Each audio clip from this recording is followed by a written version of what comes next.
buhay ng mga OFW. Ay, yung isda. Ito yung buhay sa amin dito. O, see? Uy, tapos ka naman. Tamo. Hindi, ito kami kumakain. Asa na yung pagkain ko dyan? Kinuha na ni Jetro. Ay, kinuha mo ang pagkain. Bakit ang kagyo, hindi ko minuha.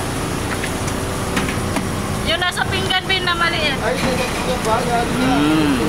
Dito kami ngayon sa China. Sa India. Dito kami sa India ngayon. Kaya ngayon. Nagpaparali kami.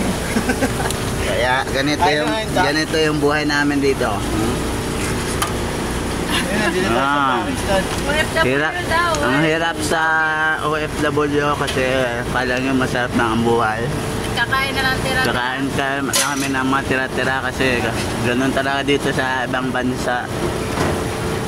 Thank you.